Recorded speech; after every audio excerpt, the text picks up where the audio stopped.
Salve, galera, sejam todos bem-vindos a um novo projeto. Um projeto que estamos iniciando hoje aqui nos Estúdios Nine, nosso estúdio de Goiânia, com a presença de dois cabra-machos aqui. Aí sim.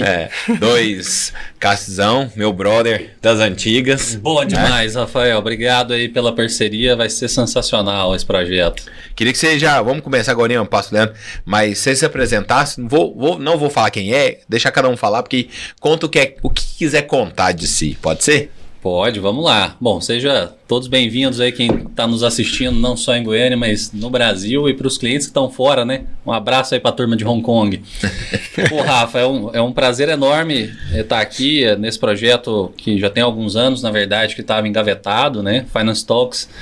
Começou o embrião lá em 2016, 2017, e a gente começou a tirar ele do papel. Pandemia explodiu. Na época eu estava como assessor de investimentos ainda na XP, depois no BTG. E hoje no Finance Talks esse projeto lindo, né, para atender o cliente diretamente nesse projeto como consultoria. E a ideia aqui é a gente discutir muito sobre investimentos, sobre saúde, bem-estar, como ter de fato ter uma vida saudável, em diferentes aspectos, né? Não só como o aspecto físico, financeiro também, mas como é que a gente deixa a nossa mente tranquila para operar aí no dia a dia e não ter tanta dor de cabeça assim com essas oscilações que a gente vê no mercado financeiro. Quem tá assistindo a gente às vezes fala assim, mas Finance Talks, aí o Cássio vem falar de saúde. Quantos quilos você perdeu, Cássio? Conta pra galera. 48 quilos nos últimos 1 ano e meio. Mentalidade, né? E é mudança total. Eu cheguei ao ponto que eu não conseguia mais subir um lance de escada do escritório sem chegar lá sem fôlego, né? Falei, pô, vou ter um infarto aqui no meio da mesa de operações e não faz sentido isso, né? E aí, semana que vem, inclusive, já anote aí para quem está nos assistindo, convidados da próxima terça, Dr. Joffre e a doutora Ana Carolina, que são os médicos e nutricionistas que cuidaram de mim aí nesse período de 1 ano e meio. Vamos bater um super papo semana que vem. Bacana. E mostrando que a gente está falando de um podcast que tem o nome de finanças, mas vai tratar de muita coisa, né? A ideia é essa. E tu, Leandro? Então aí, né? É muito bom fazer parte desse projeto. Finance Talks tem pouco mais de 1 ano, né, Cássio? Que Cássio me chamou aí para esse projeto. Sou da parte da tecnologia, apaixonado por o mundo de finanças também. Sou desenvolvedor de software, apaixonado por blockchain, tudo que envolve no mercado da tecnologia. E estamos automação, né? E hoje isso é o que está diretamente ligado ao mercado financeiro, né? Mentalidade, automação, tecnologia, tratamento de dados e tal. E um eterno apaixonado aí por botar dinheiro no bolso, né? Quem não é? Eu acho totalmente avesso ao prejuízo, vale lembrar. E esse negócio é ainda mais sensacional porque é o seguinte, Rafael, nós fomos sócios 11 anos atrás num outro projeto. Toró de Parpite. Ano passado, conversa vai, conversa vem, virou meu cliente durante alguns meses. Depois virou, né, sócio do escritório de agente autônomo. Esse negócio é engraçado, né? Enquanto isso, em paralelo, o Leandro nunca virou meu cliente. Não. Porque quando você não tem conta no BTG?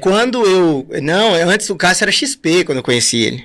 Só que quando eu conheci ele, ele já não é, ele já cuidava, acho que tinha renda variável. Aí alguém me indicou ele, era um amigo meu que trabalhava no Banco do Brasil, indicou ele. Aí quando eu chamei, ele falou, olha, me indicou outra pessoa, porque ele já não estava nessa vibe e tal.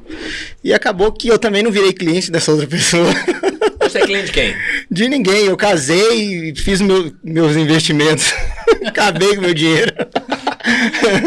Eu diria que o Finance Talks é um grande apanhado de achados e perdidos.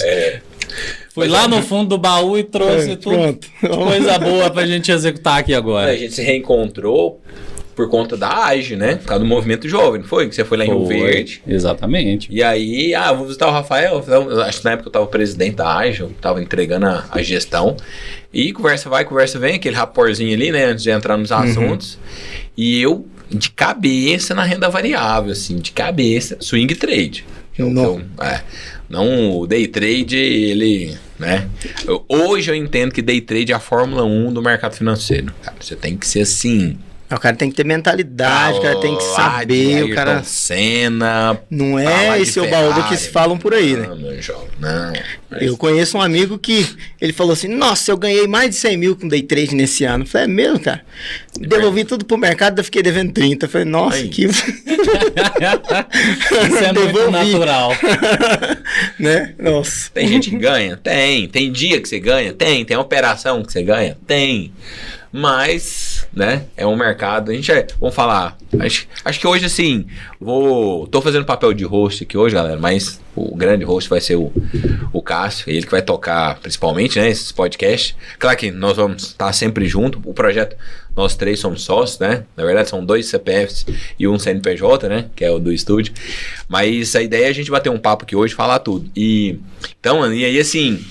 Eu tava numa vibe, assim, até hoje, eu falo que eu fui educado na pandemia, né? Com renda variável. Então só sei comprar. Só sei operar comprando. Não. Porque na época, qualquer coisa que você comprava ali, abriu, mas comprava, subia, né? Aí fica muito fácil operar assim, né? Tanto quando veio a primeira correção ali em agosto para setembro de 2020, aí aquela, né? Você não quer apurar o prejuízo. Você foi igual eu no mercado cripto. Eu acompanho desde o lançamento. Desde o lançamento de 2008, no mundo da tecnologia, a gente, quando começou isso, virou aquele burburinho. E eu pensava, não vou colocar dinheiro nesse negócio porque eu não tenho histórico de nada. Aí quando foi 2008, 2010, 2012, quando teve aqueles picos, aí falou, teve o outro, mas eu não sei se vai se repetir. Quando foi na pandemia, que o negócio segurou e começou a subir, eu falei, cara, esse é o negócio. E vai subir. E eu comecei a botar dinheiro no trem. Se eu tivesse seguido meu setup, eu não tinha saído com prejuízo nenhum, mas sempre tem aquela, né? Vou esperar bater 100k, ainda deixei 25% para trás, dezembro do ano passado, ainda tomei um prejuízinho, não do investido inicial, mas do que eu já tinha, da rentabilidade. Né? Tem Bitcoin na carteira? Tem mais não, liquidei.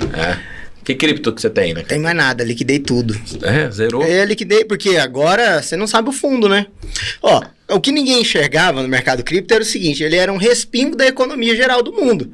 Enquanto os Estados Unidos estavam imprimindo dinheiro adoidado, eu falo isso, tem gente que fala que eu tô doido, mas é só olhar o gráfico, o mercado geral, SP 500 e tal, e você vê que enquanto todo mundo subia, a cripto subia também. Por quê? Por mais que não tem correlação direta, mas se tem tem você e tal, as coisas estão dando certo, você está pegando dinheiro, está tendo captação, está tendo investimento em startup, sempre respinga um dinheiro e o cara vai lá, eu vou comprar cripto que está subindo e vira aquela fofoca, é o tal do bull run, né? E aí, chegou a hora da correção. Agora, eu perguntei até pro Cássio aqui, antes da gente iniciar o podcast, né? Eu falei, agora é o momento de quê, Cássio? Foi o momento da renda variável. Ele falou, cara, por quê? Porque agora o mercado está extremamente instável e a conta chegou. E não é só no Brasil, né? Por conta das questões políticas, é no mundo todo. Por conta dos resquícios da pandemia e outras coisas, né? O mundo inteiro, nessa bagunça maluca. Aqui a gente começa esse problema, vamos assim dizer, por conta do período eleitoral. O Rafael, muito amigo do Xandão, que ajudou muito durante esse período. Eu não posso falar mal dele, tá? Aqui sim, exatamente. Tem que tomar cuidado para não mandar derrubar a live. A gente tem, na verdade, nos últimos anos, uma polarização muito grande nessa ótica política, não só no Brasil, mas fora também. A gente vê na última campanha do próprio Trump, teve um acirramento muito grande. E isso é um efeito que vai trazendo para o psicológico, para o emocional das pessoas, um efeito cascata para uma série de situações. E a gente saindo da pandemia. Até a gente culminar nesse momento agora do segundo turno, mas a gente teve a situação da pandemia, todo mundo dentro de casa, né? Fechado vários meses, sem saber o que ia acontecer, se ia estar empregado, se não ia, se a minha empresa ia sobreviver ou não ia. Então tudo isso gera em todos nós, como pessoas e como os investidores, um efeito psicológico muito forte. E eu acho que, assim, não fazendo aqui, só fazendo um disclaimer antes. Tudo que a gente falar aqui hoje não é uma recomendação de compra. De nada. Nada que vocês escutarem a gente falando aqui de ativos específicos devem ser considerados para vocês comprarem ou venderem nas suas carteiras. Eu acho que sem conhecer a realidade de cada um de que eventualmente seja nosso cliente ou futuro cliente, não dá para a gente planejar absolutamente nada sem ter isso, uma série de informações levando em consideração. Então, só esse parênteses aqui exatamente para as pessoas não se confundirem. Quando a gente vai fazer esse apanhado de carteiras, definir o nosso horizonte de investimentos, poxa, se eu quero um resultado de mais curto prazo, ou se eu quero um resultado estrutural de longo prazo, a gente tem uma série de coisas que a gente precisa levar em consideração, não só para a renda variável, né? Mas na própria renda fixa, para quem gosta de cripto, por exemplo. E como o Leandro bem pontuou, a gente está vivendo um momento de provação agora. Eu acho que agora para o mundo cripto, esse é o momento que a gente passou para todo tipo de investimento de alto risco, né? A alavancagem agora é aquela coisa. Correr dela como, né, o chifrudo corre da cruz. E a alavancagem não é só no mercado financeiro. Olha, eu conheço muitas empresas que estavam alavancadas aí, pegou empréstimo e colocou no mercado e contratou gente. A Amazon é um exemplo clássico. A Amazon aí, perdeu 30% de valor de mercado. Não é que perdeu, corrigiu. Tudo está corrigindo. Você acha que não vai corrigir também? A própria economia americana está corrigindo, a economia europeia também, está todo mundo em correção. Agora, a questão é, igual o Valon perguntou no início, quanto você tem de cripto? Eu liquidei porque acho que a minha visão desse negócio, que a grande ideia é você identificar os picos, né? É a maior dificuldade, porque se a gente soubesse, tinha bola de cristal. Mas uma coisa a gente sabe, que essa correção ainda não acabou. Então, se eu sei que a correção não acabou e eu tenho, eu posso retirar em $20 mil, por mais que eu estou um prejuízo, mas eu posso recomprar lá em 14, eu posso recomprar lá mais embaixo, eu não sei onde que ela vai bater. Então, quando fizer essa reversão, aí eu volto a comprar por enquanto, né? Por mais que você, assim, por mais que o dólar também não tá lá essas coisas, mas você fica ali dolarizado, quietinho. Mas esse é um dos pontos. Essa sua leitura, principalmente agora por conta do ocorrido, não só do cenário, né, econômico, mas com a própria FTX que... Não, né? FTX... E teve... Não, em pleno 2022 tem gente que perde dinheiro com esses negócios. Eu não entendo. O cara não tem coragem de colocar numa cold wallet ali, que seja numa... Não precisa nem ser uma dessas Ledger, Trezor, que é paga. Colocar lá numa qualquer carteira, numa carteira de papel lá, ele passar. Porque se você não tem suas chaves, você não tem suas moedas, né? A tradução é de sempre. E o cara deixa na corretora. E não é muito longe, não. Eu tenho amigo particular que o cara tem uma soma considerável. Eu falei, e aí, cara, você já colocou na Cold Wallet? Quando o mercado começou a derreter lá em janeiro. Não, ainda tá na corretora. Eu falei, cara, você tá maluco, tira da corretora. Não, mas o que pode acontecer? Eu falei, tudo pode acontecer, né? Porque em todo movimento aconteceu. Lembra, tinha um cara do Canadá uma vez também, que foi a mesma história, a mesma novela, né? Vale a pena ver de novo, do mercado cripto.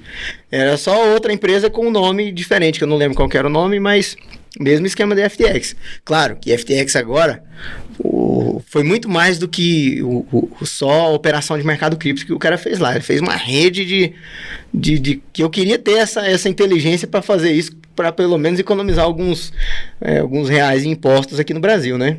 Que o cara fez no mercado americano, nos Estados Unidos lá, é algo assim que eu olho e falei, cara, se esse cara tivesse usado essa inteligência tudo pro bem, né? Só que pro bem não ganha dinheiro, né? É aquela coisa. Mas assim, tá na hora de comprar? Quando é hora de comprar, cara? Comprar o quê, né? Exatamente, esse é o grande ponto. Eu diria comprar, que para o investidor que está pensando no momento de aposentadoria, está pensando num objetivo de muito longo prazo, que não necessariamente é só para aposentar, mas às vezes ele quer custear 10 anos, 15 custear anos, a faculdade do filho. O filho acabou de nascer, o Leandro agora que vai ser pai, por exemplo, e já precisa pensar como é que vai ser a faculdade lá na frente, mesmo que ele não saiba exatamente qual curso que o filho vai cursar.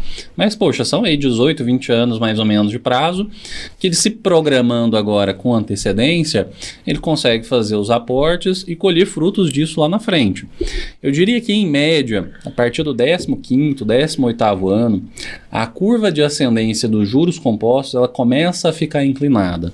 Óbvio que quanto mais tempo a gente tiver disso, maior é o nível de rentabilidade lá na frente. Se a gente pegar o próprio Barsi, por exemplo, que ele recebe hoje de praticamente aí 30 milhões só de dividendos por mês, não era a realidade quando ele começou. Isso é efeito exatamente dos juros compostos e são mais de 50 anos de investimento. Então, quanto mais longo, melhor. Mas a gente sabe que a maioria das pessoas não faz isso. Então, eu diria que, poxa, para quem pensa no longo prazo, toda hora é hora. O ideal é que essas pessoas fizessem aportes constantes, todos os meses. E aí a definição do hábito e do método, né? Poxa, se eu sei quais aqueles papéis eu gostaria de comprar por diferentes situações, ou pela análise fundamentalista ou pela análise técnica, poxa, esses são os papéis. Então, todo mês, coloca um determinado valor, poxa, é R$500, fraciona lá em 10 ou em 5, coloca R$100 em cada ação. Todo mês você recebeu o salário, primeira coisa, antes de pagar as contas, faz o aporte, compra as ações, ou os fundos imobiliários, ou qualquer outro ativo que eventualmente você quiser. Isso te evita principalmente o risco de acertar o olho da mosca. Porque pode acontecer eventualmente? Claro que pode, mas é situação estatística. Tanto possa acertar para cima quanto para baixo. Então isso te traz numa média, para um preço médio, que no médio e longo prazo você vai ter um resultado extraordinário, mesmo que você não tenha acertado exatamente o melhor momento de compra ou o pior momento eventualmente de queda, sofrendo momentaneamente na sua carteira. A partir daquele momento que você fez esse aporte constante, você elimina esse problema. Mas... Termina o raciocínio que eu quero fazer uma pergunta. Parte significativa das pessoas e dos clientes não tem essa paciência, ainda que eventualmente imaginem que ele está disposto a fazer um investimento por longo prazo. Hora que ele bater o olho na conta e ver no curto prazo, mês que vem caindo 10, 20%, ele vai se assustar.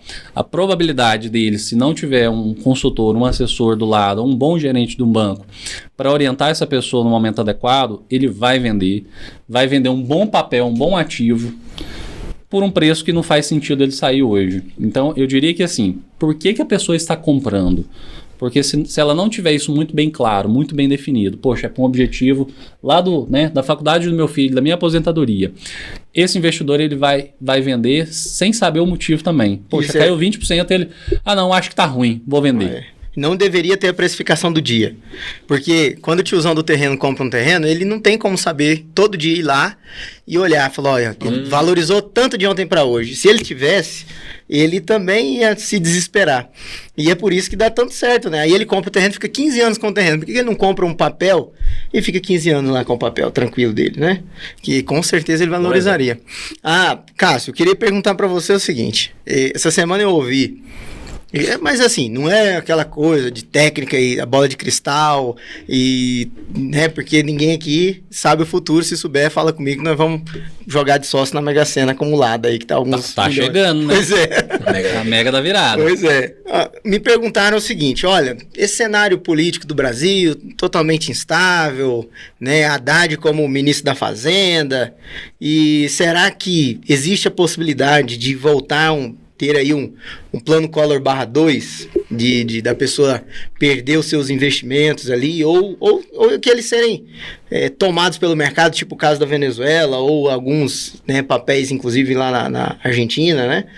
Então a pessoa fala, eu botei 30 anos aqui, investi, fiz aporte e tal, de repente ele vai olhar e realmente aí ele já não tem nada, né? Fez tudo certo, mas chegou lá no longo prazo, porque o longo prazo, né? Ele não sabe, me perguntaram, né? Não foi diretamente para mim, mas e eu vi a resposta falar, não, porque as coisas agora são modernas e tal, e provavelmente isso não vai acontecer. Provavelmente isso não vai acontecer.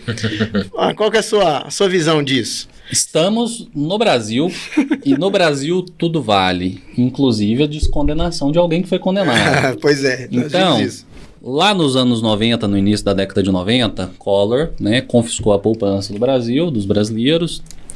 Final dos anos 90, instituiu uma emenda constitucional que proibia o governo de eventualmente fazer um novo confisco, só que política é política. Se o cara... Qualquer coisa, um Xandão lá em pode ir lá e Brasília- canetar e falar, não, tá desproibido. Exatamente. Muda proibido tudo. proibir. Exato. Muda tudo, joga tudo no lixo, aquilo pra trás não vale mais. Eu acho que esse é o grande ponto. A grande insegurança jurídica que a gente vive no Brasil é o grande problema que impede da gente ser, de fato, o país do futuro. Agora, como que a gente resolve isso? Porque eu tenho um amigo que ele veio de fora pra cá e ele falou, olha, eu comprava tesouro americano e a regra lá era dos 4%. Quando eu tava bem, rendendo bem, ele me rendia 4%. Mas, em geral, lá nos investimentos e tal. Não é só tesouro, né? Esse foi só um... Agora, aqui no Brasil, eu vi muito, muito bom, porque aqui tá quase 20%, né? Só que ele... Não, mas aqui eu tenho medo de colocar todo o aporte que eu fazia lá.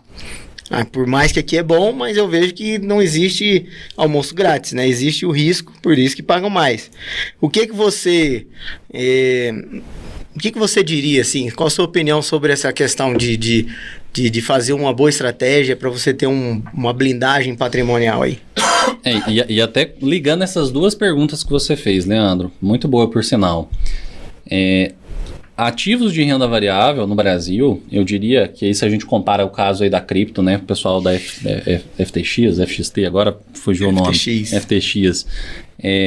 Que é um negócio que funciona no Brasil é a custódia. A gente tem uma série de regras, né, CVM, Bacen, para os bancos e para as instituições cumprirem, e uma delas que funciona muito bem é se você comprar lá uma ação ou um fundo imobiliário, por exemplo, aquele ativo está vinculado ao seu CPF, registrados lá na Bolsa, na B3, e eventualmente custodiada por algum banco e foi negociada, comprada no home broker de um terceiro banco. Então, se eventualmente, sei lá, uma XP, um BTG, um Itaú quebrarem, todas aquelas ações daqueles fundos imobiliários que vocês comprarem está no seu CPF. Então, a CVM e o Bacen, a Bolsa, vão lançar algum comunicado aí, muito provavelmente cerca de 30 dias, orientando o que você faz na sequência. Então, eu acho que a gente não corre esse risco, por exemplo, da cripto, de deixar numa wallet, porque isso funciona bem, não só no Brasil, mas fora. Os Estados Unidos também, nesse aspecto, bastante seguro, e a SEC também desempenha esse papel de fiscalização muito grande. E a blindagem do patrimônio são N situações que a gente pode fazer, mas essa, por exemplo, de ter ativos de renda variável, o governo não pode simplesmente, né, dar uma canetada, o Xandão não chega lá e fala, olha, eu estou confiscando aqui as suas ações. Até por porque essa razão. Eu sempre falei, ações não são igual uma cripto ou algo, né, algo a pagar. Ela é literalmente uma parte da empresa que listou lá. Esse dinheiro vai para o caixa da empresa. Sim. Exatamente. Então, ele não vai... Claro, tem as outras questões, que é o valor da empresa e tal, né? Que é feita uma avaliação de risco, mas a gente falou até no início. Eu perguntei, foi uma pergunta, como diz um amigo meu, capciosa, porque existe essa dúvida e ela é recorrente em investidores que estão investindo aí um período mais recente aí dos últimos 5 anos, até 10 anos, de ter esse medo, né, esse receio de o que eu vou fazer, como eu vou colocar, às vezes não entende muito bem como essa linguiça é feita, né? E pra gente poder esclarecer isso uma vez por todas, né? Vocês falaram um termo assim que eu não sou muito fã dele, que é o blindagem patrimonial. Blindagem. Acho que isso, pra mim, na minha concepção, isso não existe. Porque assim, a partir do momento que eu estou investindo em algo que não é o meu, até no meu, eu tenho 100 mil reais, eu sou dono de estúdios, eu tenho 100 mil reais, eu posso pegar 100 mil reais e abrir um novo estúdio, certo? Eu estou investindo num negócio que eu domino 100%. Quer dizer que esses 100 mil montando um estúdio lá em São Paulo vai dar certo? Não. Não, quer dizer que tem. Né? Inclusive na escala de risco, quando a gente pega, se a gente projetar aí, que nem o Markowitz fez, né? A linha de diferentes ativos. O empreendedorismo, abrir o seu próprio negócio, está no topo dos mais arriscados possíveis. Isso que não me entra na cabeça. Não me entra na cabeça. A pessoa fala assim, olha, eu não vou investir na bolsa que é muito arriscado, vou abrir um negócio. Aí eu penso, cara, um negócio que já está pronto. tá rendendo. Tem 10 anos que você pode olhar o relatório. Tem compliance, tem 10 anos que você olha auditoria. o relatório. Todo ano tá dando dinheiro, tá crescendo. 10 anos. Não é porque é 13, é 22, é não sei o que não. São ou mais, né? Tem empresas que são muito mais Petrobras, aí. Pô. Sim. Eu não diria essas aí, eu não diria, porque essas não corre isso da canetada, mas tem aí, Klabin, tem desde 1900 e bolinha lá. Beleza, o trem já tá funcionando. Aí você vai, igual você falou, vou abrir um novo estúdio. Aí você vai, gasta, né, e tal, faz análise de mercado, só que você não tem a segurança de que ele vai dar certo. Exatamente. Pode dar certo, ou não pode não dar certo. Pode dar certo um tempo, pode não dar certo depois, pode, né? É muito... E por isso o prêmio de risco tem que compensar. Ele tem que ser algo que me propicie muito mais retorno, porque ao mesmo tempo pode não dar certo. Agora, tu sabe qual que é o X da questão que ninguém olha? No dia que nós sentamos aqui e com a Maísa, se você não assistiu ainda o podcast, procura aí no nosso canal, a Maísa da Devan, análise de risco. Sabe o que acontece? Por que você entra? Por que você não? Ninguém aqui entra. Mas por que as pessoas brasileiras entram em pirâmide? Em negócio de pirâmide. Igual esses dias eu vi um famoso perder 1 milhão e pouco num negócio desses pirâmides de cripto, pirâmide de não sei o que e tal. Ou então o cara vai lá e coloca dinheiro em apostas esportivas, você tá em febre agora. Por que ele perde dinheiro? Porque todo mundo vende, sabe o quê? Porque tem relacionado com o meu aporte de cripto agora. O quanto você pode ganhar. Todo mundo só olha o quanto pode ganhar. Quanto ele quer ganhar. É o day trade. Isso, mas ele não olha a avaliação risco-retorno. O principal para você olhar na sua vida, para você não perder dinheiro, é avaliar risco. Mas é mais difícil avaliar risco. Porque, por exemplo, eu tenho, igual, teve o último resquício foi... eu precisei sacar para mim poder pagar algo que não foi planejado. Então, isso não foi planejado, não tinha como adivinhar. E aí eu só tinha aquele capital e eu tive que liquidar mesmo no prejuízo. Então, como que eu avalio esse risco do não planejado? Então, lá, claro, tem uma série de coisas que você faz e não sei o que, mas pode chegar o momento de que todos esses gatilhos falham e você tem que chegar lá e liquidar no prejuízo e realizar e partir para frente. Mas qual que é a grande sacada? Avaliar o risco para você tentar de todas as formas e ter vários, né, gatilhos para poder você não chegar em situações. Geralmente o cara pega o dinheiro, igual eu vi muito, cara, na pandemia. Cara, eu saí do trabalho e aí eu assisti um vídeo aqui, fiz um curso de day trade, peguei todo o meu acerto de não sei quanto tempo, vendi meu apartamento. Eu vi um cara... o cara tava mal, e eu vendi meu apartamento e comecei a aplicar no mercado, day trade, cripto, não sei o que e tal. E a profissão dele nunca foi mercado financeiro, foi outra coisa. Ele sempre investiu, mas assim, procurar o assessor de investimento, compra tal ativo, monta sua carteira, não sei o que, faz o seu perfil, aquela coisa, como qualquer pessoa por aí, comum, normal, né? E aí, o que aconteceu? Vocês já devem saber o que aconteceu, né? Nossa. Prejuízo. E aí o cara tá doido, querendo se matar e tal. Mas por quê? Cara, é tão óbvio, você fazer uma avaliação de risco, não é o quanto você vai ganhar, é o quanto você pode perder. Né? Isso é um ponto, poxa, eu acho que fantástico, Leandro, porque se a gente pegar, para quem está querendo começar e ainda não teve a possibilidade de estudar em tão profundidade, assim, todos os mecanismos, todos os instrumentos de renda variável, como ações, termos, derivativos, opções, tudo isso que é uma salada de fruta, vamos assim dizer, no mercado financeiro, que seria o supra-sumo. A pessoa chegar a entender seria lindo e maravilhoso, mas não é. Poxa, se eu estou disposto a aplicar R$100 mil, quais foram as últimas 3, 4, 5 crises que houveram de maneira significativa? Como aqueles papéis que eu gostaria de comprar se comportaram nessas crises? Se a gente pegar, por exemplo, agora 2020, a mais recente, Covid. Poxa, Banco do Brasil, vou dar um exemplo, estava lá na casa dos R$58, R$60, caiu bruscamente para a casa de 23. Poxa, eu estou disposto hoje, se eu tenho lá R$100 mil, não vou falar que a pessoa vai alocar os 100 mil, mas vai alocar uma parte.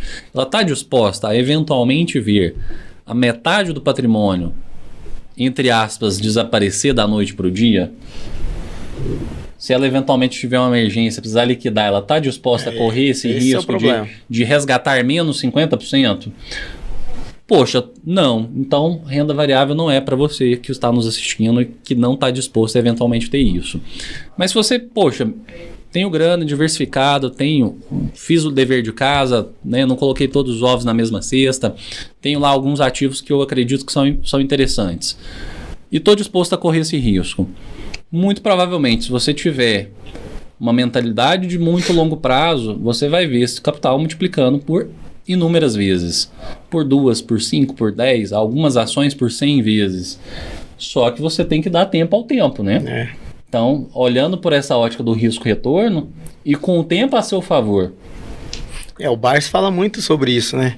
Constância e tempo. É por isso que a gente fala longo prazo para você investir, saber que é um bom papel. Você olha 10 anos ou mais. Tem empresa que tem mais de 30 anos, tem 40, 60 anos aí de mercado. Você pode olhar o histórico deles lá, crescimento e tal, né? Entrega, principalmente gestão. E não ficar se aventurando por aí, né? Mas o que geralmente o brasileiro faz é aquilo que a gente falou. Como ele consegue ver ali o valor patrimonial do dia ali da sua carteira de ações, ele se desespera e tal, ele olha o hoje. Ele não olha, por exemplo, o governo vai ficar 4 anos, depois de 4 anos ele vai embora. E pronto, ou vai ser melhor ou vai ser pior. Não tem essa, né? Se for pior, agora, não existe, eu comprei um terreno. Só que existe ali eu tô falando isso de terreno porque a maior parte dos brasileiros aí tem 90% do patrimônio em imóvel. E ele acha que ele está seguro. Mas eu tenho segurança porque imóvel não perde valor fácil. Mas você não tem liquidez. Você também tem um problema de insegurança jurídica no Brasil, porque se vir um governo igual a Venezuela, ele vai tomar do mesmo jeito. Ele põe a caneta, a partir de hoje esse terreno aqui pertence ao Estado, União, pronto, acabou. E aí? Né? Então, não é melhor você ter liquidez, você ter uma boa gestão, porque eu vejo, assim, o ponto principal do mercado financeiro é principalmente a liquidez e o fato de você poder fazer a gestão do seu patrimônio. Agora, e tem um outro detalhe, falando em gestão de patrimônio, quando você monta uma empresa, né? Aí você começa a crescer no seu negócio, aí você vai, o negócio tem demanda, ele cresce, você contrata alguém, né, para realizar um trabalho que antes você fazia, mas provavelmente melhor do que você, senão você está fazendo errado, né? A sua faculdadezinha de administração aí. Você contrata alguém melhor do que você para poder resolver aquilo ali, o cara que já está no mercado, que tem formação para isso e tal. E por que no mercado financeiro tem gente que não enxerga isso? Ele não contrata alguém para fazer a gestão financeira ali, gestão patrimonial, que seja sucessão, que, por exemplo, tem muita gente que ganha muito dinheiro e paga uma porrada de imposto de renda por ano e ele não tem... geralmente, às vezes, ele fica sabendo na roda dos amigos, fala, por que você não faz um plano aqui, um PGBL, VGBL ali e tal, e... Aí vai, mas eu não faço nem ideia. Fala com o fulano aqui que ele resolve para você, né? Aí o fulano fulano bom profissional, né? Vai lá e faz todo um plano e tal. E o cara olha assim, fala, fulano, mas você vai me custar tanto. O cara tá pagando lá, por ano, lá, perdendo 12k ou mais de imposto pro governo. Pagar metade. Aí não, ele não quer nem pagar a metade, não. Os caras falam, não, é 2k aqui por ano. Não, tá muito alto, não sei o quê. Por que existe essa mentalidade? Qual a importância? Fala agora, qual a importância de o cara buscar alguém que olha o relatório das empresas todo dia, que olha o mercado todo dia, que tá ali para isso, que vive disso, né? Eu vejo que, assim, no meu ponto de vista, movimentar dinheiro é algo de muito tempo, né? Uhum. Então, assim, eu via meu pai movimentar, a gente via nossos pais movimentar o dinheiro. Trocava de carro, às vezes apertava, tinha 2 carros, vendia um, às vezes apertava, saía da escola particular, né? Enfim, às vezes ganhava mais dinheiro e fazia 2 viagens por ano, por exemplo, para Caldas Novas. Quem mora aqui por Goiás sabe o que quer dizer, né? Então, assim, a gente sempre viu. E aí, leva-se essa mentalidade para o mercado financeiro. Acha, não, se meu pai comprava e vendia quando ele tinha dinheiro, agora eu tenho aqui meu dinheirinho, eu vou pro mercado financeiro, vou comprar e vender, né? E aí é onde você...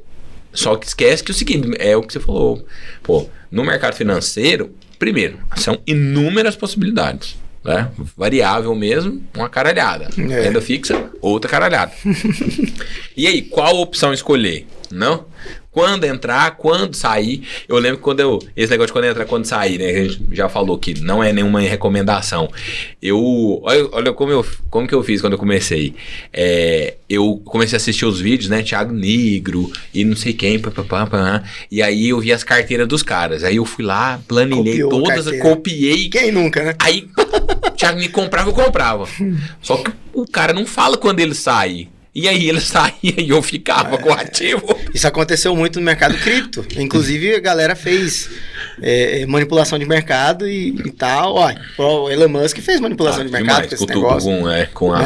E outra questão que eu vejo assim, entender que se eu sou publicitário, se eu sou programador, se eu sou padeiro, se eu sou Uber, cara, quantos vídeos eu já vi os caras falando, não, você faz um trade na hora do almoço do Uber, enquanto o paciente não desce no elevador, você faz um trade.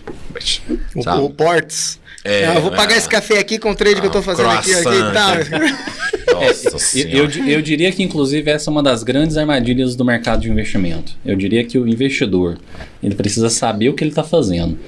Independente de qual ativo ele esteja escolhido, se é de fato ações, se é fundo imobiliário ou se é imóveis, por exemplo, ele precisa conhecer, ele precisa vivenciar aquilo.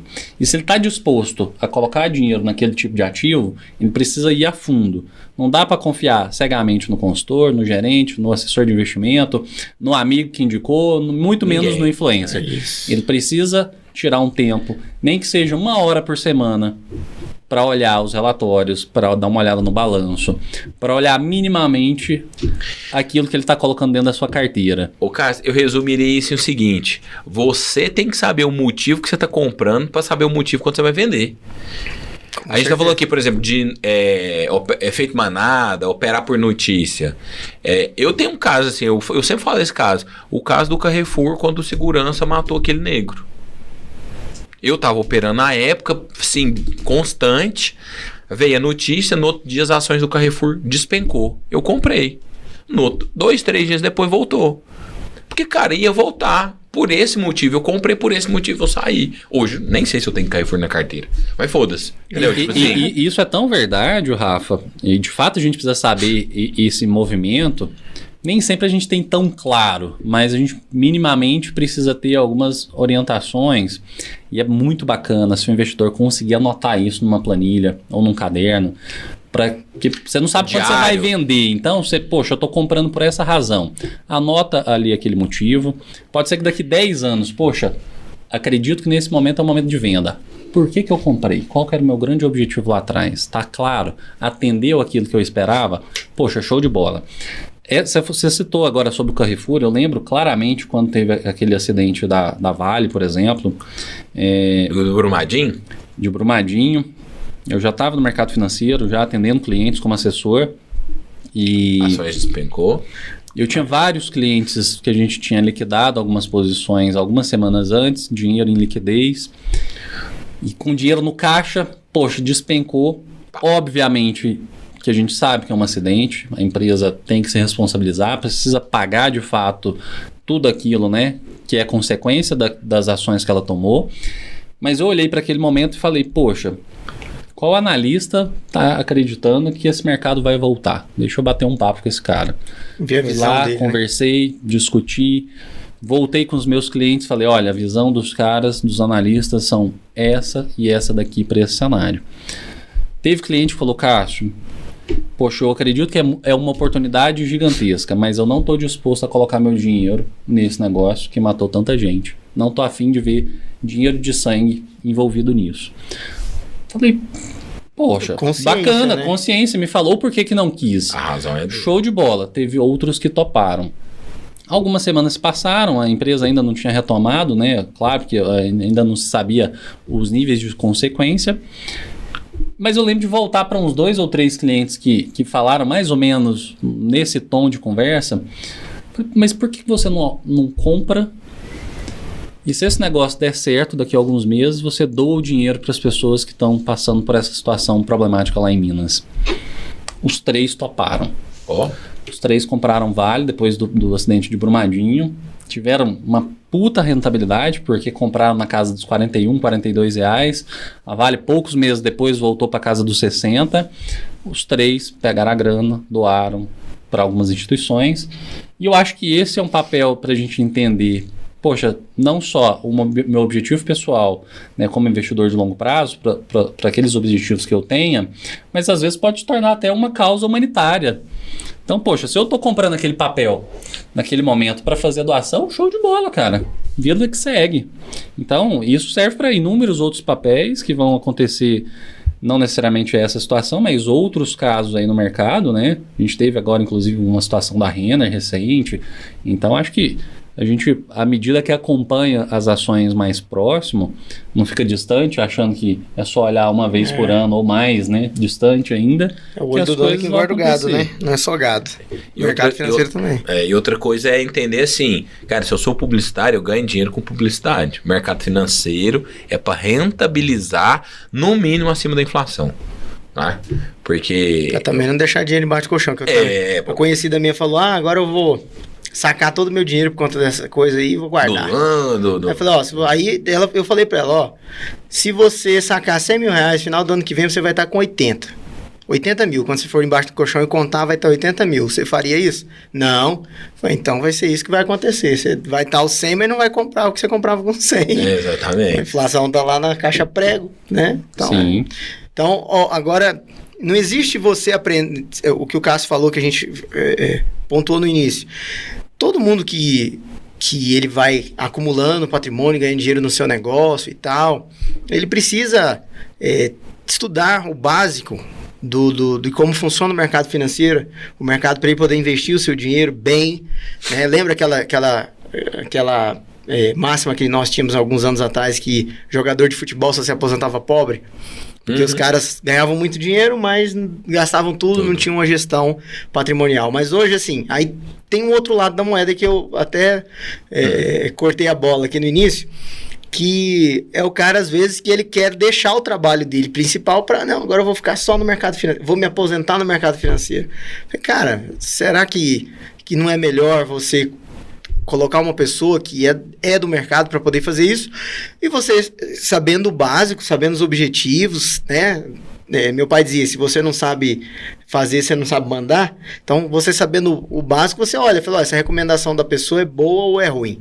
Se você sabe o básico, você olha e fala, não, beleza, mas você não tem que ir lá ler 500 mil relatórios da empresa, ficar o dia inteiro nisso. Você paga lá uma pessoa para que vai te ajudar nisso, e você vai ganhar muito mais, né? Ter muito mais escala aí desse negócio. E só para as pessoas que estão nos assistindo ter uma dimensão disso. Eu, que nem sou analista, assisto na média 300 horas de apresentação de balanço todos os anos. Então, pego lá as principais empresas do Ibov e outras que não fazem parte do Ibov. Todo trimestre acompanho balanço por balanço.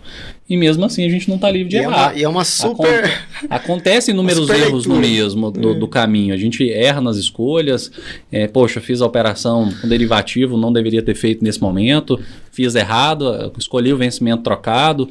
Porque acontece, no meio lá da operação, um monte de coisa para você fazer, um monte de coisa de cliente para ser atendido, reuniões. Estou cuidando da minha conta pessoa física também. Então, às vezes, você embaraça no meio das operações. Então, a gente precisa, de fato, acompanhar e delegar, às vezes, quando a gente sabe que não tem tempo. Então, a gente atende muito médico, muito produtor rural. Poxa, às vezes, fica no centro cirúrgico o dia inteiro, sai 10 horas, 11 horas da noite. Já foi produtor marcado. Que, às vezes, vai para a fazenda, fica uma semana sem acesso à internet. Esse tipo de cliente, por exemplo... Não dá para fazer de forma alguma operação de curto prazo com eles. Poxa, ele viaja para fazenda. Se acontece alguma coisa no mercado, eu não consigo falar, como é que eu saio da posição, por exemplo? Então, não dá para trabalhar com operações com derivativos. Então, aí, nesse tipo de situações, a gente pensa uma estratégia mais médio e longo prazo, por exemplo. Então, a gente precisa, de fato, entender. Ou se, no final das contas, a pessoa fala, não, eu acho que é melhor aplicar meu dinheiro num fundo de investimento, deixar o gestor tocar lá, tá muito bem pago os 2% de taxa de administração para digerir esse dinheiro ao ano, estou satisfeito com o que eventualmente vai acontecer. É isso, é entender qual que é cada uma das suas realidades. Entender o objetivo, né? Uma vez eu perguntei, não sei se foi para você, acho que não, foi para um outro amigo que ele é gestor de investimento. Ele falou que o pior Não, foi para você mesmo. Você falou num podcast uma vez. Pior cliente é aquele que ele não tem um objetivo. Ele não sabe o que ele quer fazer. Ele não sabe se ele vai precisar no curto prazo, no médio prazo, no longo prazo. Ele não sabe. Ele não tem nada disso planejado na vida, né? Exato. Então, você pode guiar, mas como que ele vai... qual vai ser a métrica para saber se você está guiando ele para um caminho correto? Ele também não sabe. É aquele assim, que a hora que você oferece por exemplo, renda fixa, pré-fixado. Ah, mas e se der mais? Aí você coloca um pós-fixado. Você fala assim, mas o pré-fixado eu tava dando melhor, né? Aí ele, não, vou pegar isso aí depois e falar, não, mas aquele lá que você me falou tava muito ruim. Foi. Eu tive o trabalho de apresentar como isso funciona, mas a decisão de botar o dinheiro é soberana do cliente, do investidor. E aí eu imagino que, inclusive, quem está nos assistindo, viu, Leandro e Rafa, tá se questionando, poxa, beleza, passou agora, segundo turno, Lula eleito, Haddad, ministro da Fazenda. Vamos falar dos ministros. Eita. Poxa, eu sou até suspeito para falar, né? Porque eu também fiz economia e abandonei o curso, né? Não terminei o curso. Então, como é que eu falo do Haddad que fez lá... Ele fala que fez 2 meses, mas, porra, fazer um mestrado são 2 anos de curso. Ele fez 2 meses para passar na prova, estar apto para entrar no mestrado. Mesmo que todo mundo critique a tese, fale, falou da União Soviética... Mas foi o pior prefeito de São Paulo. Eu acredito que algumas situações são importantes serem ditas. Uma situação dentro do cargo executivo é muito diferente, né? De estar eventualmente no legislativo e bater, né? Como oposição. O Brasil tem uma série de situações que a gente precisa avaliar. Juros altos, inflação alta agora recente. O governo Bolsonaro reduziu o preço dos combustíveis, né, dos impostos na canetada. Aumentou agora o salário. Essa bomba, de fato, ia deixar para o segundo governo, se ele eventualmente ganhasse, para ser corrigida. E essa bomba ficou para o governo, né, do PT para ser resolvida. Como é que vai ficar? Eles vão dar outra canetada agora e vão prorrogar a isenção dos impostos, né? Como estão prevendo? Isenção? Ou, na verdade, e a tal da PEC, da transição, que todo mundo está falando nisso, que estoura o teto de gastos e tal, e aumenta a instabilidade, a instabilidade geral do mercado do Brasil, né? Porque, afinal de contas, a gente está gastando mais do que ganha, e aí essa conta vem de novo da onde, né? No final das contas, quem vai pagar... Exato. Sou eu e você, né? Eu diria você que está assistindo. Eu diria que, inclusive, é tudo uma questão de interesses. Poxa, qual que é o grande interesse hoje do PT? Rodar os próximos 4 anos. E se tudo der certo nesses 4 anos, a gente ainda ganha de novo. E roda mais 4. Vamos colocar um horizonte assim, né? 8 anos para não ficar muito viajado. Poxa, se em 4 anos a gente tiver nenhuma notícia, né, drástica de corrupção, nada, né, envolvendo algum escândalo muito grande, a chance disso acontecer é muito grande. Você acha que eles conseguem passar no crédito? Por que disso tudo? Passar no crédito, é isso aí. O cara passa no crédito. Vou rolar o problema. Eu acredito que de fato é o que vai acontecer. A gente tem uma situação que o governo vai ser mais assistencialista, porque de fato precisa auxiliar a população nesse momento, que está passando por um momento, né, de falta de renda, por um desemprego ainda bastante elevado, mas não dá para carregar isso por muito tempo. Essas medidas precisam ser temporárias, porque senão as pessoas não voltam nem a ter a vontade de trabalhar, de empreender. Então precisa ser uma solução de curto prazo. Só que, poxa, são 160, 170, tem alguns economistas falando de 190 bi aí de rombo. É basicamente um cheque a prazo. Você tá já ouvi falar em 260 na CBN. Você está jogando o problema 260 bi. Ou para a próxima. Com a PEC? Eu não sei se eu estou enganado, mas hoje de manhã parece que foi isso que eu ouvi. O negócio é que assim, a soma de dinheiro é muito grande. Gigantesco. Independente do valor, é um cheque pré-datado, a prazo. Ele está jogando essa bomba para frente. Vai ser um governo PT daqui 4 anos? Não sabemos. Mas problema de todo mundo para a gente resolver depois. Hoje a gente vai resolver a situação momentânea, que é o desemprego, que é a falta de renda, as pessoas não estão conseguindo de fato comer.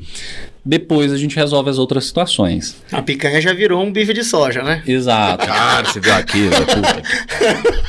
Ô, meu brasileiro é burro, né? Faz o L. Ai. Então, Não é bem uma picanha. É um bifinho de soja. De soja. Seus otários. eu acredito que o momento, a insegurança que a gente está vivendo agora, ela é relativamente parecida com 2002, antes do Lula assumir. Claro que agora a gente sabendo de todas as maracutaias que o governo fez, que todos os assessores foram presos, as empresas, né, que estavam no meio da Lava Jato, né, que descobriram do petrolão lá atrás. Poxa, agora a gente sabe que isso foi articulado. Mas caramba, a gente sabe que Brasília é Brasília. E como se diz lá no Tropa de Elite, né? A Brasília se reorganiza de novo. O sistema é foda. E o sistema de fato é muito foda no Brasil. Isso é verdade. A gente é muito inocente se achar que tudo não foi feito de um certo arranjo e agora passar a transição a PEC da transição do jeito que ela vai passar, vai rolar muito dinheiro por baixo dos tapetes novamente. E a gente sabe que muito político vai se dar bem nisso. Essa é a grande questão, né? E eu inclusive refletia isso, falava, cara, governo Bolsonaro, ele teve seus pontos fracos e não foram poucos, mas é algo que parece, né? Não vou dizer que claramente estava, parece que ele deu uma cortada, uma fechada nessa torneira aí dos por fora, né? Pelo menos para os políticos velhos ali, que estavam acostumados com isso ali, de mamar na teta. E foi o que justamente fez ele cair. Né? Agora esse outro governo já está demais, já está distribuindo igual, sabe quando você... Silvio Santos. Sim. Quem quer dinheiro... a imagem que eu ia usar é quando eu morava na fazenda e acordava cedo e jogava milho para as galinhas, assim, sabe?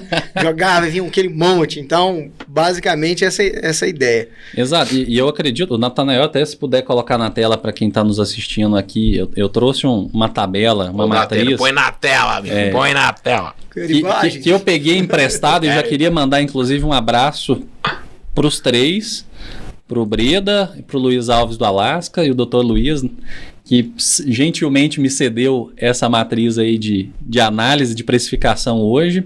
E a primeira vez que eu vi essa tabela foi em 2015, quando o Breda e o Luiz Alves estiveram em Goiânia, falando em que momento, eventualmente, a bolsa estaria cara ou barata. Tem uma série de variáveis que a gente pode fazer o acompanhamento, a análise, para identificar se algum ativo está no momento, né, adequado ou não para a gente comprar ou para a gente vender. Então, por exemplo, em alguns momentos, como a gente está passando agora, o nível de desemprego está elevado. Isso pode ser um indicativo de bolsa barata. Nível de confiança, como a gente tem agora, né, empresários, a população, né, boa parte da população pelo menos, com nível de confiança muito baixo. Isso pode ser um indicativo de bolsa barata. Cenário de crédito, né, o ciclo de crédito, como o Rod Marx fala. Nesse momento, os bancos estão provisionando cada vez mais dinheiro no balanço, nas linhas de PDD, para provisionamento de perdas. O próprio caso de Bradesco agora, que apresentou balanço em novembro, caiu praticamente 30%, porque provisionou dentro do balanço um volume muito maior do que estava provisionado dos semestres anteriores, dos trimestres anteriores. Então isso pode ser, de fato, um indicador hoje de bolsa barata. O banco não está emprestando para qualquer pessoa que chega lá e bate na porta, olha, me empresta 10 mil, 50 mil, 100 mil. Hoje o banco está muito mais antes e falava, você quer um dinheiro, não sei o quê. Antes eu oferecia, agora. Exato. Se a gente pega, por exemplo, quantidade de IPOs que tiveram agora recente, está extremamente escasso. A gente pega agora 2021 e compara, poxa, 2021 ainda teve uma enxurrada de empresas abrindo na bolsa. Se a gente pega 2019, no primeiro ano do governo Bolsonaro, várias empresas listadas na bolsa. Então, nesse momento, todas elas se retraem porque a liquidez é menor, o investidor não está tão propenso assim a colocar dinheiro, os bancos e os assessores de investimento não têm estímulo para oferecer isso para os clientes porque eles não estão muito interessados, então isso pode ser, nesse momento, um indicador de bolsa barata. O famoso mar não está para peixe. Exato. As empresas, por exemplo, estão com capacidade ociosa. Então, poxa, se a gente vai numa fábrica de uma empresa automobilística, os caras não estão produzindo carros em plena capacidade, em pleno emprego. Então, tudo isso são fatores, tem vários fatores aqui, são mais de 10 itens que eventualmente a gente pode fazer análise. Eu brinco que, por exemplo, daqui a um tempo a gente vai começar a contratar aí os nossos nossos colaboradores, né? E vai chegar o momento que o estagiário vai chegar e vai falar assim, e quanto é o bônus anual? Por enquanto, se a gente abrir aqui um leque de vagas disponíveis lá na universidade, o cara vai falar, pô, eu quero aprender, vou trabalhar de graça, não precisa nem me pagar nada. Isso pode ser um indicativo também de bolsa barata. Então, tudo leva a crer, e nesse momento eu, Cássio, estou comprando ações porque eu acredito que esse momento ele está muito atrativo. Não acredito que esteja tão atrativo quanto foi no auge da queda lá em 2020, da pandemia. Lá eu acredito que foi a oportunidade da década.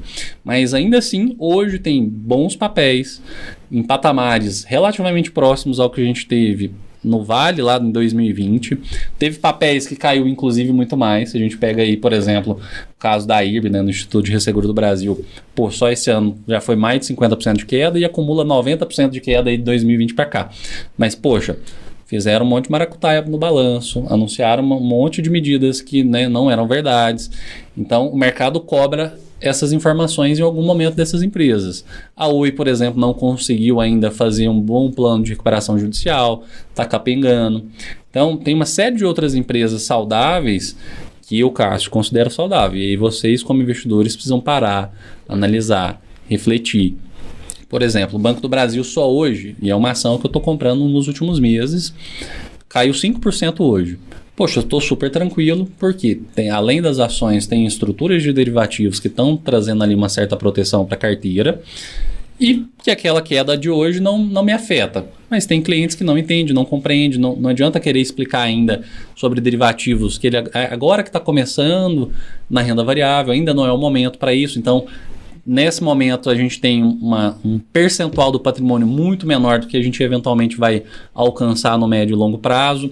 Então, tem uma série de coisas que a gente precisa analisar. E, por exemplo, o Banco do Brasil, ainda que seja uma empresa mista, né, tá ligado aí ao governo, o governo tem praticamente metade do patrimônio da empresa, e pode dar uma canetada, pode definir quem é o presidente que vai assumir. E um problema que a gente tem agora, né, no radar é que vão tentar mudar a lei das estatais, que foi uma medida adotada agora de governança corporativa. O governo, né, o Congresso conseguiu passar a lei para que as empresas listadas e que tem ali a chancela, tem sociedade como governo, não indicassem políticos. Por exemplo, não poderia indicar um senador, um deputado para assumir uma presidência da Petrobras, por exemplo. Nesse momento não posso. Mas se revogarem a lei das estatais, você joga todo o arcabouço jurídico, toda a lei, todas as medidas de governança, tudo isso no lixo. A partir, né, se eventualmente isso for revogado, posso indicar qualquer pessoa, inclusive um senador, um deputado, para assumir a presidência da Petro. E aí eu começo eventualmente, né, a criar ali todo um conchavo de pessoas envolvidas.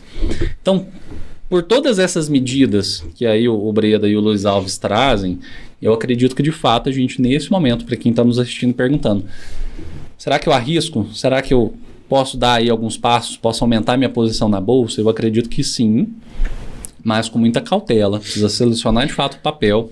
Além de Banco do Brasil, nesse momento, vocês tinham me perguntado antes, e aí, Cássio, o que você está comprando, né? Por exemplo, tem na minha carteira, num percentual muito menor, 2 small caps, que eu acredito que são bastante interessantes, que é a goiana Jalles Machado, né? Produtora de etanol através de cana-de-açúcar, ou açúcar, dependendo do período aí do ano, né? Porque eventualmente está mais atrativo produzir etanol, outra hora açúcar cristal, né? E é uma empresa que foi aberta na bolsa recentemente, comprou agora no meio do ano uma outra usina em Minas Gerais, que vai criar uma capacidade produtiva de 30% a 35% a mais do que ela já produzia com as 2 plantas anteriores. E que eu acho muito vantajoso é que ela própria produz o que ela consome de energia. Então é uma empresa que ela consegue ter um nível de custo mais controlado que outras empresas que não conseguem ter produção de energia própria. Então, ela consegue fazer isso dentro das suas usinas pelo bagaço da própria cana, né? Faz ali, tritura tudo, tira ali aquele líquido, faz o álcool, faz o açúcar, o que resta eles ainda conseguem produzir energia através da queima. É uma empresa que financiou a compra da nova usina em 4 anos, tem dinheiro no caixa suficiente para pagar essa compra que ela financiou. Eles optaram, nesse momento, como ainda está bastante conturbado e é recente a situação da crise, em deixar o dinheiro parado no caixa e fazer o financiamento. Mas se os diretores falassem, não, eu gostaria de pagar à vista esse negócio, daria para ter sido feito. Então, como eles têm um endividamento que é de médio prazo, 4 anos passa muito rápido. Daqui a pouco, poxa, eu tenho 35% a mais de produção, de capacidade produtiva. E ainda consigo gerar dividendos, né, muito superiores ao que eu tenho hoje. A tendência é naturalmente a empresa, nesse médio e longo prazo, se valorizar. Diferente do que a gente vê hoje, que se a gente pega o comparativo aí do início do ano para cá, a empresa caiu praticamente 40%. Ela está hoje abaixo do preço que ela teve de IPO, para vocês terem ideia. Então eu, Cássio, estou comprando por conta desse contexto do momento, aqui, desse momento. Vislumbrando, não agora, daqui 2 meses, daqui 3 meses, o momento de venda. Mas daqui 4, 5 anos eu vou parar e olhar, poxa, tudo aquilo que eu imaginava, que eu fiz a leitura lá no momento, que eu fiz as análises, né, do balanço, assisti, conversei com o RI da empresa. Poxa, foi realizado ou não? Aí eu tomo a minha decisão, se eu vou carregar aquela empresa por um período um pouco maior ou não. Eu acho que agora o momento de sair já é mais do que adequado, pulo fora, por exemplo. Uhum. Essa é a importância de ter objetivo quando você entra na operação, né? A gente já falou isso várias vezes e esse acho que é algo que tinha que abrir a cabeça da pessoa e colocar lá dentro. Você tem que ter um objetivo. Não é só, eu vou comprar e vou ganhar tanto. A gente já falou, avalie o risco, saiba o que você quer fazer naquele ciclo de operação, para quanto tempo, né? Tem um planejamento, quanto tempo para você deixar ali alocado, fazer o holding daquele papel, para todo tipo de investimento, né? Agora, voltando ao assunto, o pessoal compra o terreno e larga lá. Eu vou vender esse terreno daqui 10 anos, porque vai valorizar, porque... Olha só as variáveis. Ele consegue entender se ele é um comprador de terreno, né? O tiozão dos terrenos aí, nato. Ele consegue avaliar se ele tem uma boa localização, se ele está pagando um preço barato, se ele está no momento bom de mercado para comprar aquele terreno, para injetar o dinheiro. E o momento de sair da operação, que é o momento dele vender o terreno também, né? E ele sabe que se ele tiver que vender esse terreno por uma crise, por uma coisa que ele precisa realizar, ele vai vender abaixo do preço de mercado para vender logo. Então, cara, é um negócio que sempre aconteceu. A única coisa que, em vez de você ter que ir lá e colocar a placa, aí você vem aqui no seu home broker aqui e faz por aqui. Não é verdade? E uma coisa que eu acho que a gente faz isso bem... Isso aqui é bom, mas é isso que ferra todo mundo, né? Ele tem facilidade para ir lá e meia-noite no caso do mercado cripto ou os outros mercados ali, na hora que o cara tá pegando fogo, ele vai lá, se desespera, sai vendendo tudo e se lasca. Uma coisa que eu acho que a gente faz bem no Finance Talks, por exemplo, quem ainda não é cliente e ainda não vivenciou isso, poxa, nossas carteiras de investimento não são ligadas só ao mercado financeiro.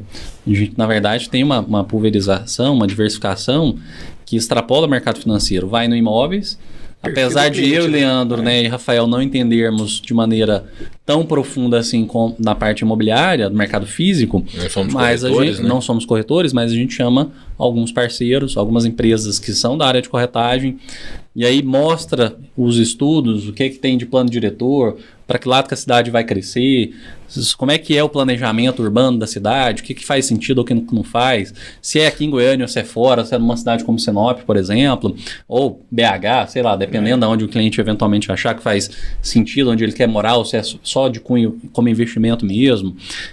A gente gosta muito da parte, por exemplo, de floresta, com a parte de mogno africano, com seringueira. Hoje a gente tem boas empresas em Goiás e no Brasil que desenvolvem projetos de investimento florestal. Então, o Rodrigo da Selva Florestal lá em Porangatu, por exemplo, poxa, hoje são mais de 600 hectares de mogno plantado.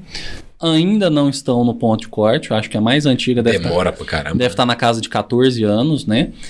São de 18 a 20 anos o período de corte. Então, poxa, se eu vou fazer um investimento desse hoje, talvez nem seja para mim utilizar, talvez seja para os filhos, para os netos, dependendo da idade que o investidor está nos assistindo. O importante é que você tenha para receber. Né? Exato. Outra vertente que a gente gosta muito de analisar é a própria parte do agro, né? Tem os fiagros que eu acredito que hoje também tem uma possibilidade bastante interessante de diversificação, mas não dá para correr, por exemplo, do produtor ou do investidor que gosta, por exemplo, de colocar dinheiro no gado. Ele quer ver, quer multiplicar, ele quer fazer o processo de recria, ele quer ver a vaca, hoje ele compra 10 vacas, aí daqui 2 anos tem 20 vacas, aí depois as 20 procria de novo, vira 40, daqui a pouco está com um rebanho de 500 vacas, por exemplo. Isso naturalmente pode acontecer sem ele ter uma fazenda, sem o investidor ter que ir lá todo dia tomando, né, conta dos animais. Então a gente tem hoje parceiros para cuidar desse tipo de investimento para os nossos clientes. Então são diferentes operações que a gente pode desenvolver. E aí eu acho que o carro-chefe sempre vai ser mercado financeiro, porque é de fato mais líquido, tem mais facilidade de entrada, tem mais facilidade de saída, dependendo do momento de vida que o nosso investidor está passando. E a gente não precisa só olhar para a renda variável hoje. Acho que o mercado, por exemplo, de fundos imobiliários, conversei agora recente com o Baroni, que inclusive mora aqui em Goiânia, né? É de Morrinhos, mas mora aqui em Goiânia, e sócio da Suno, né? Analista lá na Suno. Ele me falou, Cássio, hoje o que a gente está vendo no mercado de fundos imobiliários, a gente não via há muito tempo. Como a taxa Selic está batendo lá na casa dos 14%, boa parte dos investidores migraram os investimentos, aí eu julgo inclusive de maneira errônea, porque vai lá e carrega tudo para renda fixa e esquece os outros ativos, né? Fica dançando ativo de um lado para o outro. Depois tudo para lá. Os fundos imobiliários estão abandonados. Quando a gente pega para fazer avaliação, tem fantásticos fundos hoje, né? 30%, 25% abaixo do valor patrimonial, pagando dividendo. Eles sofreram também por conta da pandemia? Ou você acha que os melhores fundos foram aqueles que passaram reto na pandemia, não tiveram um sofrimento assim? Parte deles sofreram, shoppings, por exemplo, sofreram mais do que outros bastante. Fundos logísticos não sofreram, lajes corporativas sofreram um pouquinho mais, estão retomando agora o período, né, de vacância, de ajuste que tiveram que dar para os inquilinos, né, dar desconto. Então, por exemplo, tem bons fundos hoje pagando na casa de 0,92, 0,95, 1,1% ao mês, livre de imposto de renda. Então tem Por enquanto. Por enquanto, né? Se o governo não quiser... Por enquanto, né? Mas ok, faz parte da estratégia. E lá na frente, se você for tributado, beleza. Eu acho que a tributação é uma das vantagens, né? A grande diferença que eu vejo, por exemplo, nos fundos imobiliários, ao invés de você ir lá e comprar um apartamento que você vai financiar às vezes 10, 20, 30 anos... E se você tem o fundo imobiliário que você consegue comprar a cota todo mês, é um valor muito acessível, porque se você tem R$50, 100, 200, 500, você já consegue comprar alguma coisa, e no mês seguinte já recebeu o aluguel daquilo através de dividendos, cara, é fantástico. Você não é dono talvez do prédio inteiro, mas você é dono da maçaneta. Então é fantástico, você já começa a receber o aluguel da maçaneta, entendeu? Sem se endividar. Se tiver uma dorzinha de barriga no meio do caminho, você vai lá e vende as cotas e resolve o que você precisa resolver. Isso é algo que eu acho, inclusive, esses dias eu estava falando com um colega meu, a gente precisa mudar a mentalidade. O cara fala, não, mas eu vou financiar, eu vou ficar aqui devendo 30 anos, mas eu tô morando, não que é meu, aluguel é um dinheiro que você vai e não volta, aquela história. Falei, cara, mas aí você tá preso 30 anos numa dívida, você vai pagar 3 ou mais vezes o valor do teu imóvel, e você tem que viver que se você é 70% de uma vida de 100 anos, não, 30% de uma vida de 100 anos aí, mas ninguém vive 100 anos e nem 100 anos produtivo. Então, no mínimo aí o cara vai ter 40% da vida dele ali comprometido nessa operação, olha só. Agora, imagina que ele por 10 anos, ele coloca progressivamente um aporte no fundo imobiliário, que paga 1,1% ou 1%, ou, né? E o cara compra, em vez de ele pagar 3 vezes, ele vai, e se ele quiser tirar, depois sacar e tal, e pagar o imóvel, se ele quiser pegar o próprio dividendo que isso vai gerar e pagar um aluguel muito melhor, né? Porque o aluguel sempre é mais barato do que o valor do imóvel, cara. E a flexibilidade de escolher onde morar. Isso, não, mas você pega um imóvel de 450 mil, você paga 1.800 de aluguel, né? E aí, e outra, tá, não, mas aí o cara pode, se você tem o dinheiro ali, não é muito melhor do que você ter o... Pra mim, acho que imóvel, assim, ó, ele só vale a pena se ele é um imóvel produtivo, se ele ou é de oportunidade. Ou é de oportunidade, porque tem, né, imóvel de oportunidade. Ou então, por exemplo, eu já... tô assim, dinheiro, isso não faz mais diferença para mim, eu vou comprar aqui mesmo, mas ele entra inclusive num planejamento financeiro como ali uma alocação de investimento, né? Que também entra oportunidade. Aí, sei lá, apareceu um sobrado top no Aldeia do Vale aqui, que tá pela metade do preço, que agora vai aparecer um bocado. Vai lá, pá, compra, beleza. Espera daqui 10 anos, ele sempre vai estar na valorização do negócio, né? O segredo tá na compra, como dizia. Meu pai sempre dizia isso, o segredo tá na compra. Nessa hora o dedo até coça pra falar pra sua mãe vender a fazenda lá no Pará, né? Não, mas agora a gente tava falando sobre isso, né? Ah, porque a fazenda agora, que com todos os produtores, eu falo, mas só que a ideia não é só produtor, agora já estamos falando, não é só produzir e plantar soja, agora já estamos falando com esse novo governo, é ruim por um lado, mas por outro lado, ninguém parou para pensar que abre de novo o tal do Fundo Amazônia, abre os investimentos para por exemplo, agrofloresta e tal. Então, investimento em crédito de carbono de recuperação, né, de carbono, crédito de carbono. E, cara, o mercado ele só muda de figura. O que a gente tem que estar atento é não ficar preso, falar, não, eu tenho esse destino, é só esse destino que eu tenho para esse empreendimento. Né? Porque senão é algo... Não é um empreendimento, é o negocinho do meu coração. Aí não dá, é um empreendimento. Ele tem que render. Ah, vai render com as árvores, já que eu não posso abrir? Eu queria abrir e plantar soja. Não, essa é a época da commodity. Mas pode ser que nos próximos 4 anos, o negócio vai ser a árvore que está lá em pé. Carbono. E eu sempre falei, cara... Eu nunca fui ativista de não sei o quê, mas eu sempre olhei e falei, cara, é uma pena se você tiver que derrubar tudo isso aqui e plantar de soja. É uma pena. Porque, assim, tudo bem que você não tem diretamente ali nenhum lucro por ter uma árvore na sua área, né? O pessoal aí pode chorar, mas para todo dono de terra, se ele não tem lucro, ele tem uma despesa. Automaticamente, ele está carregando aquilo ali. Agora, se ele começa a ter lucro, eu não plantei a árvore. Eu não tenho custo para tirar ela de lá. E eu começo a ter um rendimento para manter ela. E, cara, isso é o melhor dos mundos. E até fazer um parêntese. O Brasil, apesar de todos os interesses, né, que principalmente os países europeus tentam impor na agenda global, e isso principalmente porque eles não conseguem competir em níveis de produtividade como nós, Brasil, o produtor brasileiro é para tirar o chapéu. Não, claro, ninguém aqui destrói, não. O produtor brasileiro é o que preserva, ele recupera. Você pode ir Mata Atlântica e tal, direto você vê estudos que o produtor pegou uma área degradada, porque para o produtor não é legal ter área degradada. Exato. Imagina, tanto de erosão, solo ruim e tal, aí o cara não tem água. O que ele faz? Ele começa a recuperar a área. Recuperar por quê? Porque é muito melhor em 100 hectares você tirar, vou chutar, em 100 hectares você tira 1 milhão, do que em 500 hectares você tira 2. Entendeu? O custo é muito maior. Então, isso no Brasil, o Brasil é campeão disso mundialmente, de tecnologia para a agricultura, porque cada vez mais, em menor espaço de tempo, com menor impacto na natureza, porque lá nos Estados Unidos, os caras batem...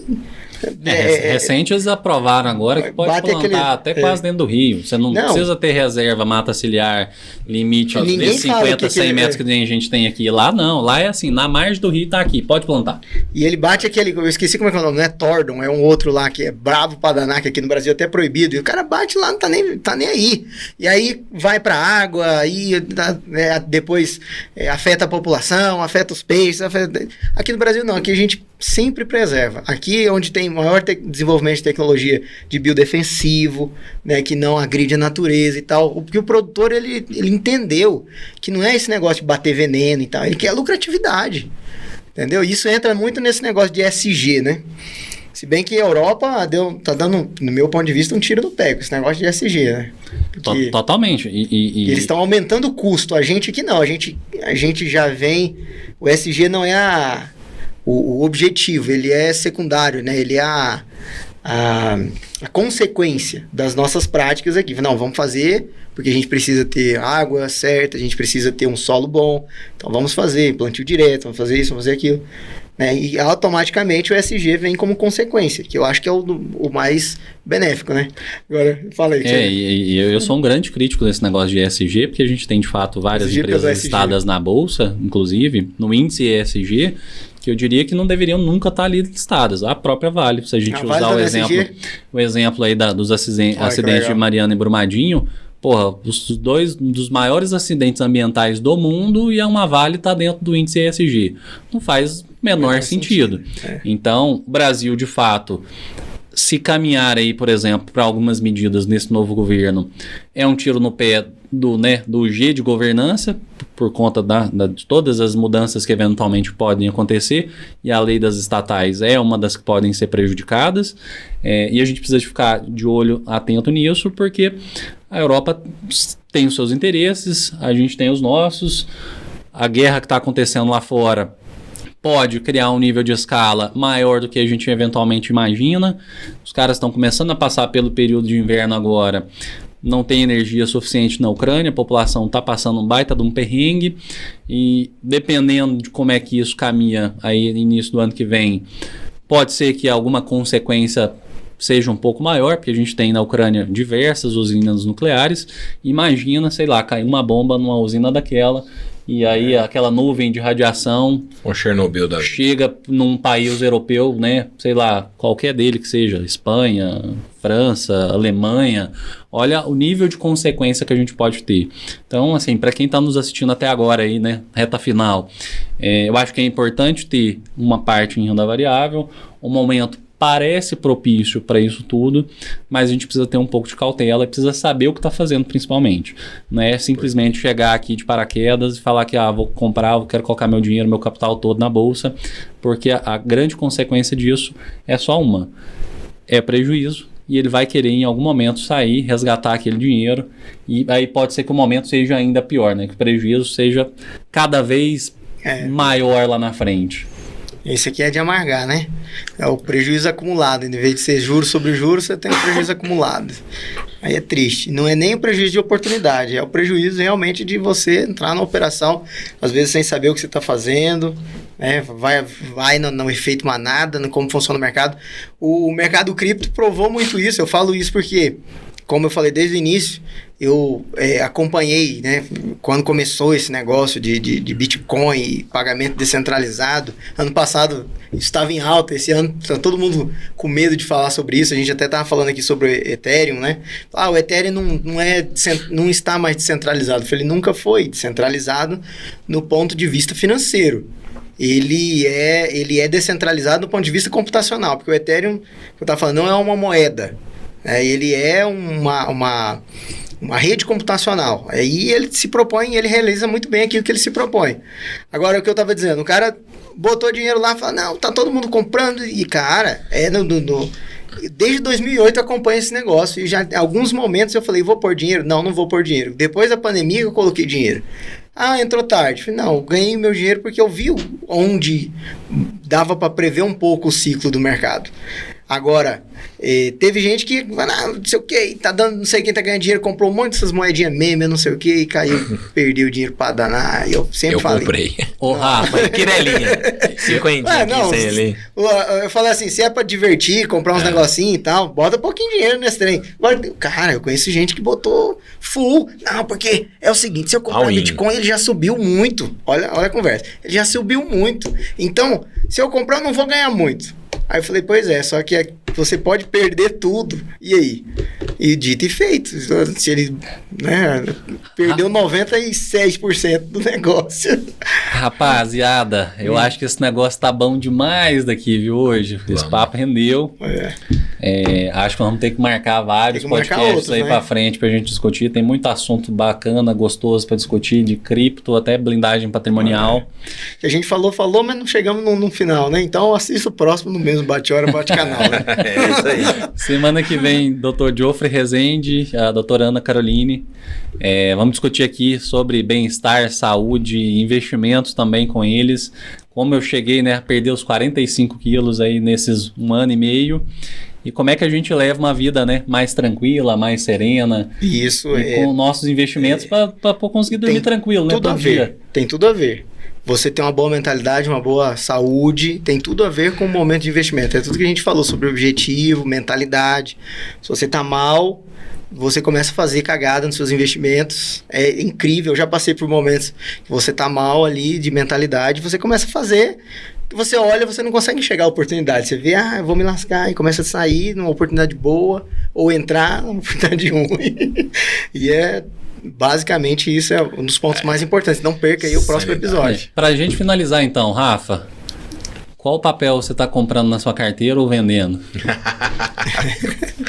Cara, o último que eu comprei foi B3, mas não tá bom não. Deu ruim? Tá caindo um pouco. Não, eu tô meio, assim, devagar, não tô operando tanto mais como eu sempre gostei de operar, não. O estúdio tem tomado tempo, né, cara? Então, estúdio, outras operações, então... Investindo no estúdio, então. Isso. Hoje eu tô investindo no estúdio. Coisa boa. E você, Leandro, o que tá comprando ou tá vendendo aí agora? Eu liquidei minhas criptos todas, porque eu acho que o risco de retorno tá alto nesse momento. Tô na renda fixa, porque eu acho que o risco de retorno tá bom nesse momento. Tô pensando em fazer algumas operações de comprar fundo imobiliário, porque também tá bom, uma boa oportunidade, né? E vamos ver, eu vou identificar... Eu tô nessa de querer identificar o fundo, não sei se eu consigo, mas a reversão a gente consegue. Não sei se vai ser agora, pelo menos no curto prazo, né? Porque nesse momento agora, os próximos 2 anos, para botar um dinheiro de curto prazo e alguma coisa assim. E é basicamente esse... Sempre que fala fundo, eu lembro, assim, cara, não esqueça que no fundo ainda tem um ralo. Ainda tem um ralo. Você ainda tem um ralo. Esse é o problema, né? Não, agora é o fundo. Entra, abre o ralo. Aí de repente... Sim. Bom, eu já falei duas, então, das minhas, né? Eu já falei de Banco do Brasil e de Jales. Vamos ter que deixar para o próximo episódio, então, para eu explicar o porquê que eu ainda tô comprando CBA, que é a Companhia Brasileira de Alumínios, e Lojas Renner também. E o Bradesco. Mas deixa pro próximo episódio que eu conto as razões.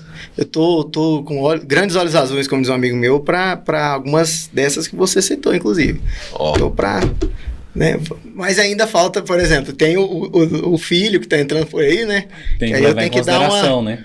Olhar um curto prazo ali para poder fazer um swing tradezinho já. Mas é isso então, cara, o papo foi bom. Valeu. Boa noite aí pra vocês. Valeu, galera. Um abraço. Até mais. Tchau. Até mais. Um abraço.